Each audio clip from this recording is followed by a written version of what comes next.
नमस्कार विद्यार्थी मित्र आणि मैत्रिणींनो, जॉब सपोर्ट या यूट्यूब चॅनलवरती तुमचे स्वागत आहे। मित्रांनो, ज्ञानज्योती सावित्रीबाई फुले आधार योजनेअंतर्गत ओबीसी प्रवर्गातील विद्यार्थ्यांना वर्षाला 60,000 रुपये शिष्यवृत्ती मिळणार आहे।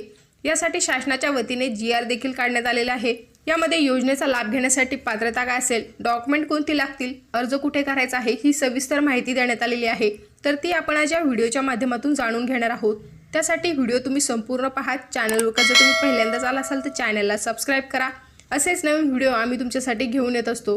तुमचे जर का काही प्रश्न असतील तर व्हिडिओला कमेंट करा आणि अशाच नवनवीन अपडेट्ससाठी आमच्या टेलिग्राम चॅनलवरती देखील जॉइन व्हा। चला तर या ठिकाणी व्हिडिओला सुरुवात करूया। तर मित्रांनो, बघू शकता या ठिकाणी तुम्ही इतर मागास वर्ग, विमुक्त जाती व भटक्या जमाती आणि विशेष मागास प्रवर्गातील उच्च शिक्षण घेणाऱ्या विद्यार्थ्यांसाठी ज्ञानज्योती सावित्रीबाई फुले आधार योजनेसाठी निकष व अटी लागू करण्याबाबतचा 11 मार्च 2024 रोजीचा हा शासन निर्णय। मित्रांनो, आदिवासी विकास विभागाची स्वयं योजना व सामाजिक न्याय विशेष सहाय्य विभागाची स्वाधार योजनेच्या धर्तीवर इतर मागास वर्ग, विमुक्त जाती व भटक्या जमाती, इतर मागास बहुजन कल्याण विभागाकडून भटक्या जमाती क प्रवर्गातील धनगर समाजाच्या विद्यार्थ्यांकरिता निर्वाह भत्त्याची पंडित दीनदयाळ उपाध्याय स्वयं योजना कार्यान्वित असल्यामुळे सदर योजनेचा लाभ घेत असलेले किंवा घेणारे भटक्या जमाती क प्रवर्गातील धनगर समाजाचे विद्यार्थी वगळून आणि विशेष मागास प्रवर्गातील उच्च शिक्षण घेणाऱ्या विद्यार्थ्यांना प्रति जिल्हा 600 याप्रमाणे एकूण 21,600 विद्यार्थ्यांकरिता ज्ञानज्योती सावित्रीबाई फुले आधार योजना राबवण्यास 13 डिसेंबर 2023 रोजीच्या शासन निर्णयाद्वारे मान्यता देण्यात आलेली आहे। आता या योजनेच्या लाभार्थ्यांसाठी निकष व अटी शर्ती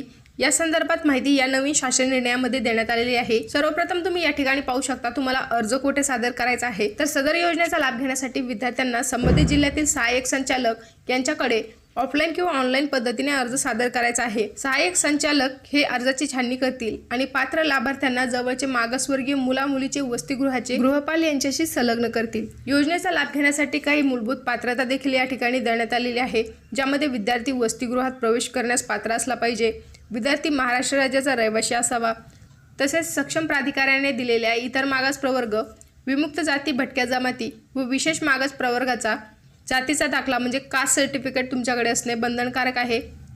सोबतच जर का तुम्ही अनाथ असाल तर त्याचे प्रमाणपत्र, त्यानंतर जर अपंग असाल तर 40% पेक्षा जास्त दिव्यांग असल्याबाबतचे प्रमाणपत्र देखील तुम्हाला लागणार आहे। त्यानंतर विद्यार्थ्यांच्या पालकाचे वार्षिक उत्पन्न हे 2.5 लाखापेक्षा जास्त नसले पाहिजे। सोबतच विद्यार्थ्याने स्वतःचा आधार क्रमांक आपल्या राष्ट्रीयकृत बँकेच्या खात्याशी संलग्न केलेला असणे गरजेचे आहे। त्यानंतर विद्यार्थ्याने प्रवेश घेतलेली शैक्षणिक संस्था ज्या शहराच्या किंवा तालुक्याच्या ठिकाणी आहे त्या ठिकाणचा तो रहिवासी नसला पाहिजे। यानंतर या ठिकाणी काही शैक्षणिक निकष देण्यात आलेले आहेत, ज्यात सदर विद्यार्थी 12वी नंतरचे उच्च शिक्षण घेत असला पाहिजे तर या योजनेचा लाभ घेता येईल। यानंतर व्यावसायिक तसेच बिगर व्यावसायिक अभ्यासक्रमास प्रवेश मिळालेल्या विद्यार्थ्यास सदर योजनेसाठी अर्ज करताना किमान 60% किंवा त्या प्रमाणात ग्रेडेशनचे गुण असणे आवश्यक राहील। नंतर सदर योजनेअंतर्गत एकूण प्रवेश संख्येच्या 70% जागा व्यावसायिक शिक्षण घेणाऱ्या विद्यार्थ्यांसाठी व 30% जागा बिगर व्यावसायिक शिक्षण घेणाऱ्या विद्यार्थ्यांसाठी असतील। निवडलेला विद्यार्थी संबंधित अभ्यासक्रम पूर्ण होईपर्यंत लाभास पात्र राहील आणि एका शाखेची पदवी किंवा पदव्युत्तर अभ्यासक्रमासाठी या योजनेचा लाभ घेतल्यानंतर पुन्हा इतर शाखेच्या पदवी किंवा पदव्युत्तर अभ्यासक्रमासाठी प्रवेश घेतलेल्या विद्यार्थ्यास या योजनेचा लाभ घेता येणार नाही। यानंतर योजनेअंतर्गत लाभ मिळवण्याकरता विद्यार्थ्यांची महाविद्यालयीन उपस्थिती किमान 75% असावी। आता या योजनेचा लाभ कधीपर्यंत घेता येईल तर योजनेचा लाभ हा 12वी नंतरचे उच्च शिक्षण घेत असलेल्या विद्यार्थ्यास देण्यात येईल।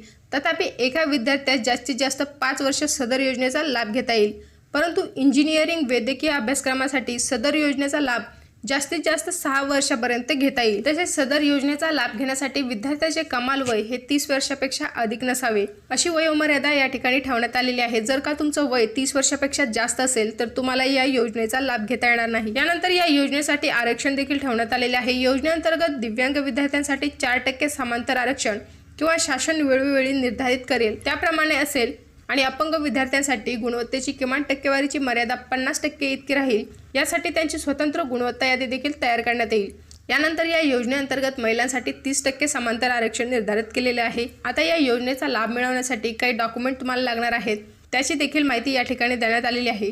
सर्वात अगोदर तुम्ही जर का भाड्याने राहत असाल किंवा त्या शहराचे स्थानिक रहिवासी नसाल तर त्यासाठीचे प्रतिज्ञापत्र, यानंतर स्वयं घोषणापत्र, दिलेली माहिती खरी व अचूक असल्याबाबत कोणत्याही शासकीय वसतिगृहात प्रवेश न घेतल्याबाबतचे शपथपत्र, भाड्याने राहत असल्याबाबतचे भाडेचिठ्ठी व भाडे करारपत्र आणि महाविद्यालयात प्रवेश घेतल्याचा पुरावा, ही सर्व डॉक्युमेंट तुम्हाला द्यायची आहेत. आता या योजनेसाठी अनुदान वितरित कशा पद्धतीने केले जाणार आहे. पहिला जो हप्ता आहे तो माहे जून ते माहे ऑगस्ट या दरम्यान ज्या दिवशी विद्यार्थ्यांनीचा ऑनलाईन किंवा ऑफलाईन अर्ज मंजूर होईल त्यानंतर 7 दिवसामध्ये रक्कम तुमच्या खात्यामध्ये जमा केली जाईल.